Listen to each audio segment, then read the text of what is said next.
गंगा जी किनारे भगवान क्या करते हैं?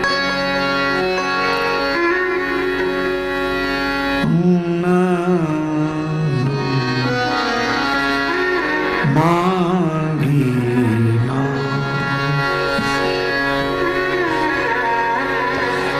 न केवट आना,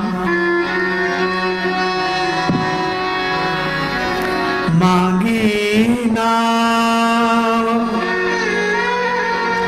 नाव नाव,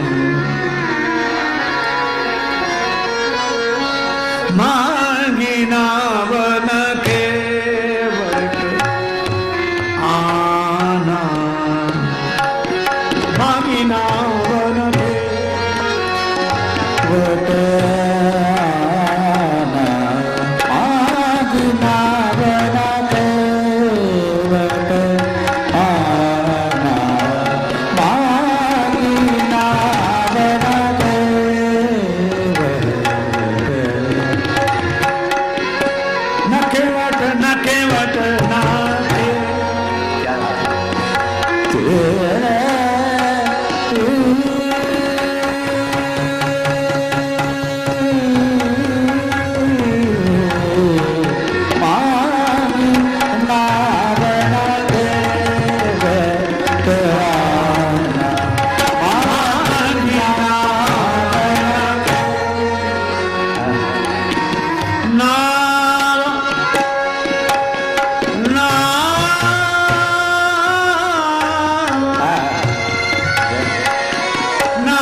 भगवान ने नाव मांगी, केवट नहीं लाया, उधर ले गया उधर।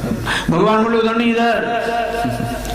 केवट बोला नहीं लाऊंगा, मैं आपके बारे में अच्छी तरह जानता हूं। देखो केवट ने जब से नाव चलाई है तब से आदेश सुना है, याचना नहीं। आज भगवान नाव मांग रहे हैं। केवट को लगा कि श्रमिक के श्रम का इतना मूल्यांकन जिसके हृदय में हो वो नर नहीं, नर रूप में नारायण ही है।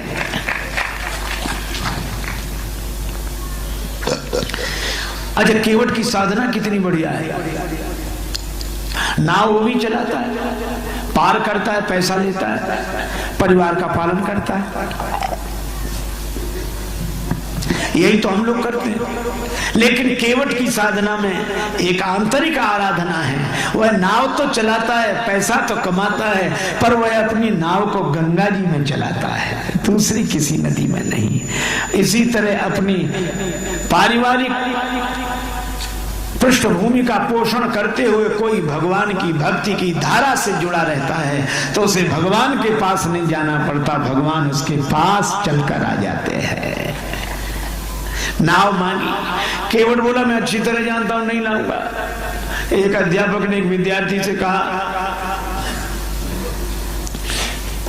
गणित पढ़ाते थे, विद्यार्थी से बोले तुम्हारे पिता 5,000 रुपए हमसे 3 रुपए प्रति सैकड़ा ब्याज की दर से उधार लें तो 2 महीने में कितना लौटाएंगे? हिसाब लगा के बताओ, मैं गणित पढ़ाता हूं। विद्यार्थी हाथ उठा के बोला सर 1 नया पैसा नहीं। अध्यापक ने कान पकड़ के तमाचा लगाया, और क्यों नहीं, तुझे गणित नहीं आता, तू हिसाब नहीं जानता? वो बोला सर मैं तो हिसाब जानता हूं पर आप मेरे बाप को नहीं जानते। उसने जिसका लिया है दिया है, आज तक ये तुम्हारे ही लौटाएगा।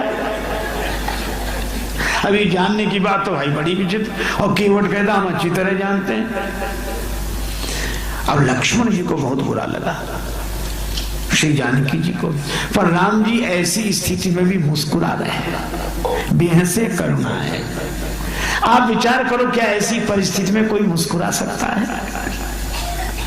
या तो दीवाना हंसे या तुम जिसे तौफीक दो, वरना इस दुनिया में रहकर मुस्कुरा सकता है कौन? कौन मुस्कुराए ऐसे क्षणों में? पर राम जी मुस्कुरा रहे हैं। एक कवि ने कहा, गम को सहने में भी कुदरत ने मजा रखा है। दिल दे तो इस मिजाज का परवरदिगार दे, जो रंज की भी घड़ियां खुशी से गुजार दे। समुद्र मंथन हुआ अमृत पाने के लिए, अमृत बाद में निकला, पहले जहर। अमृत पिया देवताओं ने, जहर पिया भगवान शंकर ने। अमृत पीने वाले तो देव रह गए, जहर पीने वाले महादेव हो गए। भगवान राम मुस्कुरा रहे हैं। राम जी ने लक्ष्मण जी की तरफ देखा, लक्ष्मण ऐसा विचित्र भक्त देखा जिसे मैं बुलाऊं ना आवे। लक्ष्मण जी तो पहले से ही खींचे हुए थे, कहने लगे, प्रभु आपके जितने भक्त होते हैं ऐसे ही होते हैं, जो आपका कहना ना माने वही आपका भक्त। स्वभाव ही ऐसा है, इतना सरल भी तो नहीं होना चाहिए। भगवान बोले कि ऐसा कौन सा भक्त जो कहना ना माने? कहीं एक तो ये नहीं मान रहा जो नाव में बैठा, और दूसरा जिसे अयोध्या भेज रहे वो सुमंत नहीं मान रहे, वो रथ में बैठे। एक को भेजते हो तो जाता नहीं, दूसरे को बुलाते हो तो आता नहीं, ना ये कहना माने ना वो।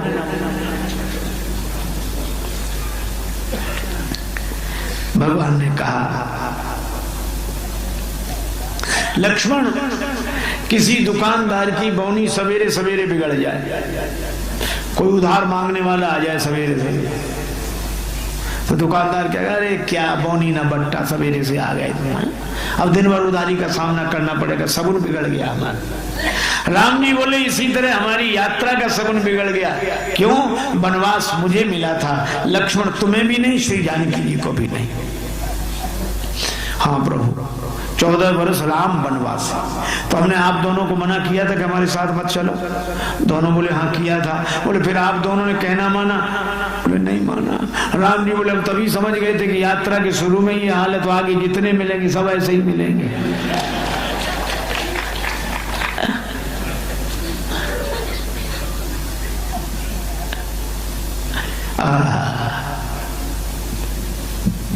लेकिन एक बात है, आप लोगों ने कहना नहीं माना मेरे प्रेम के कारण, और केवट अगर मेरा कहना नहीं मान रहा है तो ये भी मेरा प्रेमी ही होगा।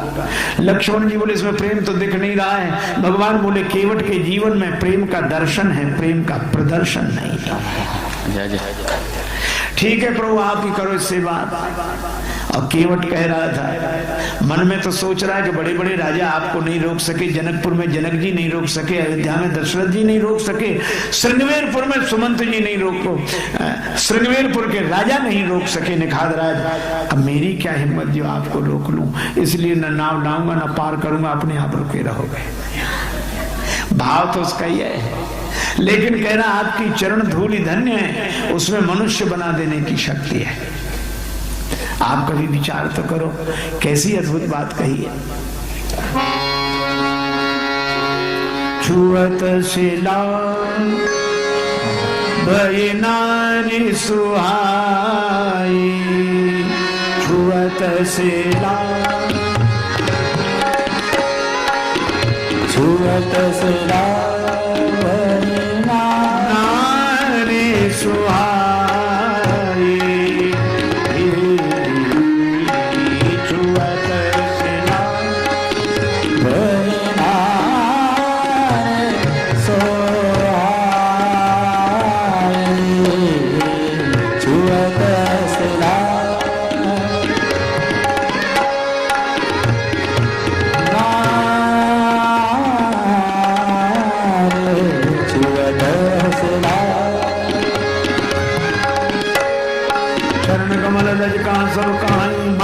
करनी मूल कजुआई, छुअत सिला, छुअत सिला, छुअत सिला।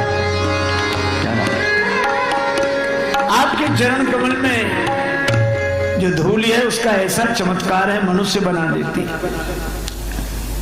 कितनी बढ़िया बात कही। आज हम लोगों में मानवता आ जाए, सब कुछ आ गया, मनुष्य बन सके। और मनुष्य तो राम जी की चरण धूलि बनाती है। जून का महीना, दोपहरी का समय, एक राहगीर प्यासा किसी कस्बा नुमा बस्ती से निकला। प्यास बड़ी जोर की लग रही थी, ना कोई नल, ना कोई कुआं, ना पौसाला। तब तक उसने देखा एक मकान का दरवाजा खुला है, मकान अच्छा बना है। खिड़की से झांक कर देखा, भीतर एक सज्जन बैठे हैं, सिर झुकाए, पास में सुराही, सुराही के ऊपर गिलास। राहगीर ने सोचा यहाँ पानी मिल जाएगा, दरवाजा खुला था, गया, हाथ जोड़कर बोला, बाबूजी थोड़ी देर, बाबूजी बड़े जोर की प्यास लग रही है, पानी पिला दो। उन्होंने गर्दन उठाई, उन्हें यही पता नहीं क्या बात है, क्या हम तुम्हें पानी पिलाने वाले लगते हैं? जैसे हमारे पास और कोई काम नहीं, पानी पिला दो, पानी पिला दो। या कुआं है, नल है, पौसाला है, क्या है, पानी पिला दो। हम तुम जैसों को पानी पिलाते हैं? देखते नहीं एक शरीफ आदमी का घर है। राहगीर मन ही मन बोला, सो तो देख ही रहे हैं, शरीफों के घर है तो यहाँ पानी भी ना मिले, पर गलती से आ गए तो पिला दो। सचमुच आज परिभाषाएं बदल गई हैं। पुराने समय में हमारे भवनों के बाहर लिखा रहता था सुस्वागतम, शुभागमन। अंग्रेजी पढ़े लिखे लोग लिखते थे वेलकम। अब ये सब नहीं लिखा मिलता। अब दरवाजे के बाहर लिखा मिलेगा बिना इजाजत अंदर आना मना है।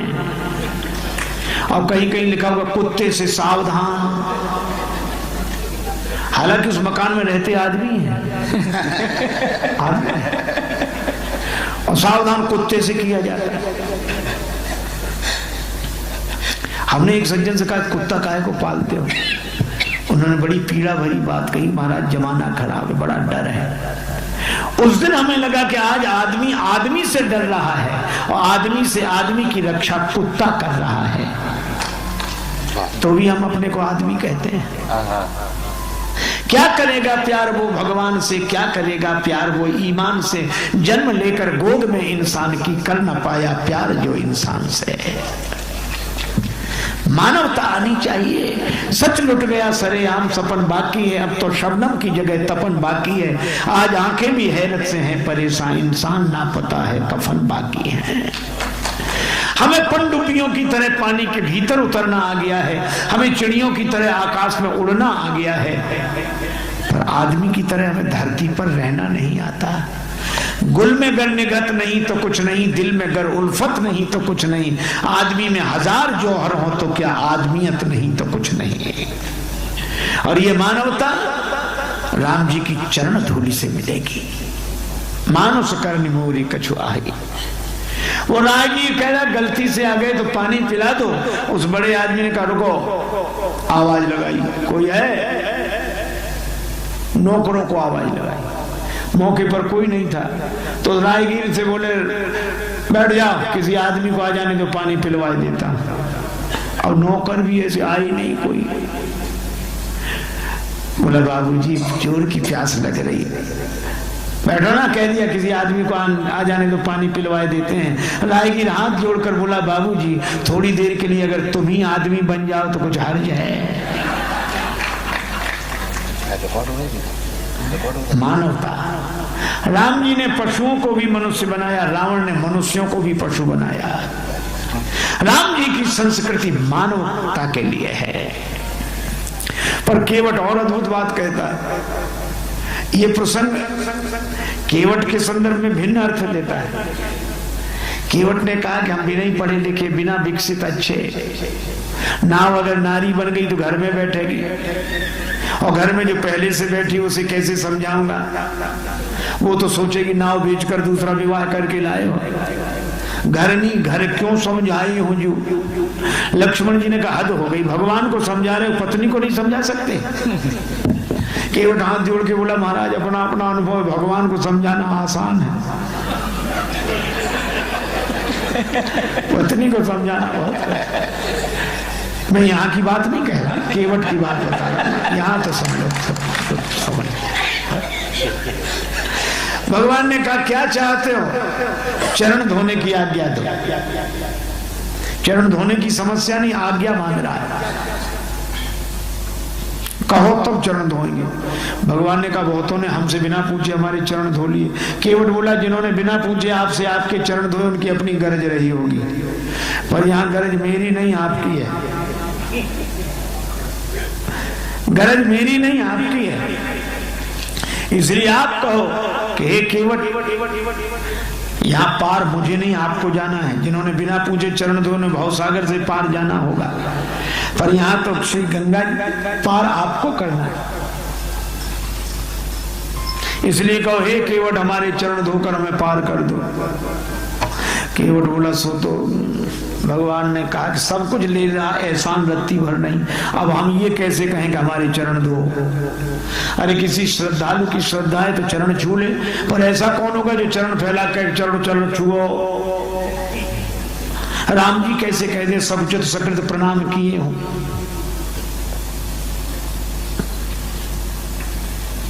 और तब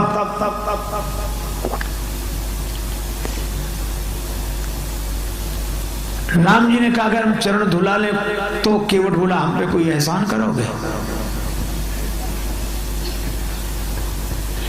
हाँ इतना जरूर है कि आप चरण धुला लो, आपको पार कर दूंगा, उतराई नहीं लूंगा। उतराई नहीं लोगे ना, क्यों? आपके पास होगा क्या देने के लिए? जो आप बाद में कहोगे तो हम पहले कह दे रहे हैं। मोहि राम रावरी आन दशरथ शपथ सांची। कहूं केवट का बेटा बोला ठहरो ठहरो, ये कितने भी चरण धुला नाव में मत बिठाना। क्यों? चरणों से ही तो खतरा, और चरणों से नहीं हाथों से भी। चरण अगर किसी भी दशा में ने बिठा लो मत। लक्ष्मण जी ने मन में सोचा बाप है सोए बेटा और गजब। केवट बोला नहीं नहीं, मोहि राम रावरी आन। अब वो बेचारा बोल नहीं पा रहा था, वो कह रहा था मैं आपकी सौगंध ऐसे कर रहा हूं जैसे दशरथ शपथ। ये मुहावरा है, दशरथ शपथ। जैसे बलिदान, भीष्म प्रतिज्ञा। अब आजकल हम लोग सौगंध की कोई कीमत नहीं समझते। एक सज्जन अपने गुरुजी से कह रहे थे गुरुजी अपना फोटो दे दो। काहे के लिए? दुकान में लगाएंगे। अरे बड़ा श्रद्धालु दुकान में भी लगाएगा। नहीं महाराज श्रद्धा की बात नहीं, आप तो जानते हो सामान बेचना पड़ता है, झूठ सच बोलना पड़ता है, आपका फोटो रहेगा किस लिए? बोले कसम खाने के लिए।